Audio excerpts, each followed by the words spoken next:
सोचिए एक पत्थर की मोहर इतनी छोटी कि आपकी हथेली में समा जाए, महज 3.5 सेंटीमीटर की। हाँ, और ये लगभग 4,500 साल पुरानी है। बिल्कुल। और इस छोटी सी चीज ने मतलब 100 साल से ज्यादा से इतिहासकारों और पुरातत्वविदों की नींद उड़ा रखी है। ये है मोहनजोदाड़ो की मशहूर पशुपति सील। और आज हम इसी पुरातात्विक पहेली की एक एक परत खोलने वाले हैं। बिल्कुल। और हमारा मकसद सिर्फ ये बताना नहीं है कि इस पर क्या क्या बना है, हमारा मकसद ये समझना है कि इसके कितने मतलब निकाले गए हैं, और हर मतलब अपने आप में एक अलग दुनिया खुलता है। हाँ, जैसे कि क्या ये वाकई भगवान शिव का सबसे पुराना रूप है, जैसा कि दशकों तक माना गया, या फिर ये कहानी कुछ और ही है। हो सकता है हम एक पुरुष देवता को ढूंढ रहे हों और ये कोई देवी हो, या फिर ये किसी और धर्म जैसे जैन धर्म के तीर्थंकर हों, या शायद ये कुछ ऐसा है जिसे हम आज पूरी तरह भूल चुके हैं, किसी खोई हुई आस्था का आखिरी सबूत। तो चलिए इस रहस्य के सफर पर चलते हैं, देखते हैं कि ये नन्ही सी मोहर हमें सिंधु घाटी सभ्यता के दिल और दिमाग के बारे में क्या बता सकती है। ठीक है, तो शुरू करते हैं उस थियरी से जिसने इस सील को दुनिया भर में मशहूर कर दिया। हाँ, जॉन मार्शल वाली थियरी। जी, 1928-29 में जब पुरातत्वविद जॉन मार्शल को ये मिली, उन्होंने एक बहुत बड़ा दावा किया। उन्होंने कहा कि ये प्रोटो शिवा है, यानी भगवान शिव का आदि रूप। और उनका दावा हवा में नहीं था, उनके पास 3 मजबूत तर्क थे। पहला, ये आकृति एक खास यौगिक मुद्रा में बैठी है, पालथी मारकर एड़ियां जुड़ी हुई। हाँ, ये आज के मूला बंधासन जैसा है, और शिव को तो महायोगी कहा ही जाता है, तो ये पहला कनेक्शन था योग। अच्छा, और दूसरा कनेक्शन उन्होंने सिर पर बने मुकुट से जोड़ा, जिसमें भैंस के सींग हैं और बीच में एक पंखे जैसी आकृति है। मार्शल को लगा कि ये शिव के त्रिशूल का एक शुरुआती रूप है। बिल्कुल। और तीसरा और सबसे बड़ा तर्क था जानवरों का घेरा। हाँ, वो 4 जानवर। इस आकृति के चारों ओर 4 जंगली जानवर हैं, एक हाथी, एक बाघ, एक गैंडा और एक भैंसा। और मार्शल ने इसे सीधे सीधे शिव के पशुपति यानी जानवरों के स्वामी वाले रूप से जोड़ दिया। तो बन गई पूरी तस्वीर, महायोगी, त्रिशूलधारी, पशुपति। सुनने में तो ये एकदम परफेक्ट थ्योरी लगती है, एक सीधी लाइन जो सिंधु घाटी से लेकर आज के हिंदू धर्म तक जुड़ती है। हाँ बिल्कुल। फिर इसमें विवाद कहाँ से शुरू हुआ? मतलब सालों तक तो इसे सच ही माना जाता रहा। विवाद की सबसे बड़ी जड़ है समय, मतलब एनाक्रोनिज्म। आज के ज्यादातर विद्वान जैसे डोरिस श्रीनिवासन और ग्रेगोरी पुसेल मानते हैं कि मार्शल ने दरअसल आज के शिव की छवि को 4,500 साल पुरानी एक चीज पर थोप दिया था। अच्छा, मतलब वो वर्तमान के चश्मे से अतीत को देख रहे थे। बिल्कुल।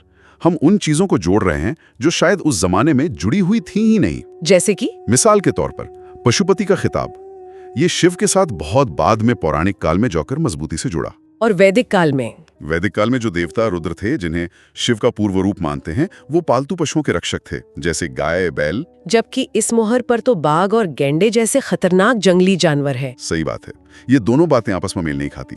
पालतू पशुओं का रक्षक और जंगली जानवरों का स्वामी, ये 2 अलग अलग अवधारणाएं हैं। ये तो बहुत जरूरी फर्क है। और एक और बड़ा झटका इस थ्योरी को तब लगा जब इथिफेलिक वाले तर्क पर सवाल उठे। इथिफेलिक मतलब लिंग के उभार के साथ। हाँ, पहले मार्शल का मानना था कि आकृति इथिफेलिक है, जो प्रजनन क्षमता और शक्ति का प्रतीक होता।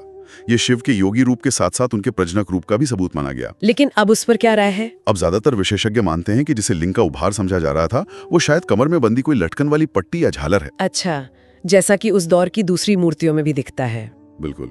और जैसे ही आप ये इथिफेलिक वाला एंगल हटाते हैं, ये पूरी फर्टिलिटी गॉड वाली थ्योरी का एक बड़ा स्तंभ वो गिर जाता है। तो अगर ये प्रोटो शिवा नहीं है तो हाँ, तो ये बहस हमें एक बहुत ही दिलचस्प मोड़ पर ले आती है।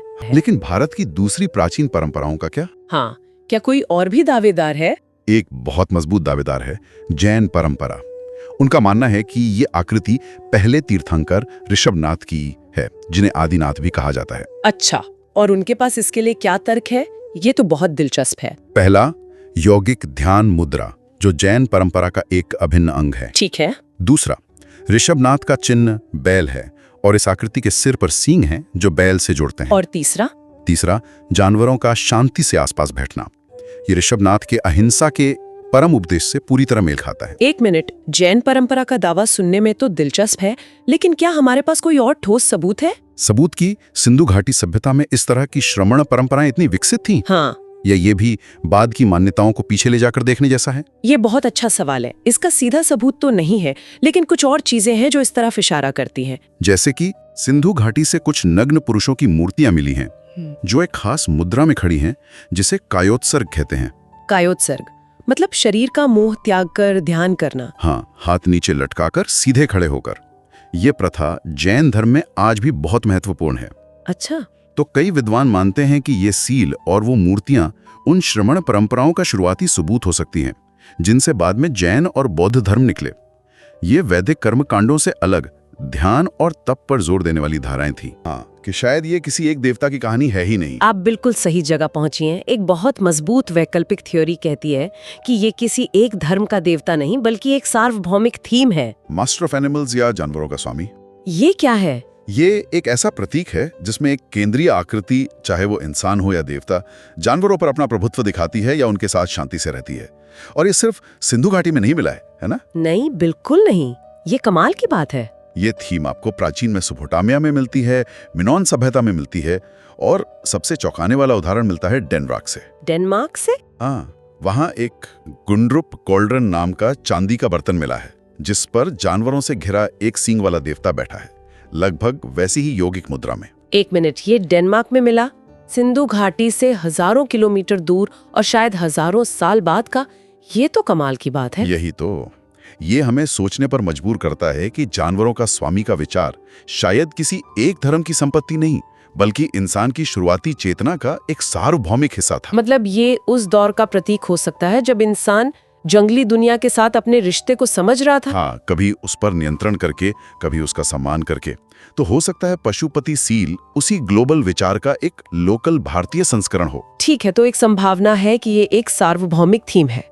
लेकिन यहाँ से एक और थ्योरी इस पूरी बहस को ही पलट देती है। कौन सी? क्या हो अगर हम 100 साल से एक पुरुष देवता को ढूंढ ही गलत जगह रहे हैं? ये एक बहुत ही क्रांतिकारी विचार है। कुछ विद्वानों का तर्क है कि अगर आप ध्यान से देखें तो इस आकृति ने कलाइयों से लेकर कंधों तक चूड़ियां पहनी हुई हैं। हाँ, और सिंधु घाटी से मिली अनगिनत महिला टेराकोटा मूर्तियों में भी ठीक इसी तरह चूड़ियां दिखाई देती हैं। तो ये एक स्त्री या प्रकृति की देवी हो सकती है, लेडी ऑफ द बीस्ट्स। हाँ, जिसे अकादमिक भाषा में पोर्टनिया थेरॉन भी कहते हैं, जो प्राचीन ग्रीक मिथकों में एक देवी का नाम था। ये विचार पूरी तरह से नया नहीं है ना? नहीं, दुनिया भर की प्राचीन सभ्यताओं में शक्तिशाली देवियों की पूजा होती थी, जो प्रकृति, प्रजनन क्षमता और जंगली जानवरों से जुड़ी थी। तो ये संभव है कि हम जिसे पशुपति यानी जानवरों का स्वामी कह रहे हैं, वो असल में पशुपत्नी या जानवरों की स्वामिनी हो। अगर ये सच है तो इसका मतलब हम 100 साल से एक देवी में शिव को ढूंढने की कोशिश कर रहे हैं। ये तो सोचने का पूरा नजरिया ही बदल देता है। बिल्कुल। और एक और थ्योरी है जो इसे और भी ज्यादा स्थानीय और भी ज्यादा जमीन से जुड़ा हुआ बताती है, भैंसे वाली थ्योरी। हाँ, ये डोरिस श्रीनिवासन का ही तर्क है। वो कहती हैं कि जिसे हम 3 चेहरे समझ रहे हैं, वो असल में 3 चेहरे हैं ही नहीं। तो फिर क्या है? वो एक चेहरा है जिसके दोनों तरफ भैंस के बड़े बड़े कान हैं और सिर पर भैंस के ही सींग हैं। यानी ये एक दिव्य भैंसा मानव है, एक डिवाइन बफलो मैन। बिल्कुल, एक हाइब्रिड आकृति। और ये सिंधु घाटी जैसी कृषि आधारित सभ्यता के लिए बहुत मायने रखती है। हाँ, भैंसा शक्ति और प्रजनन क्षमता का प्रतीक था। सही।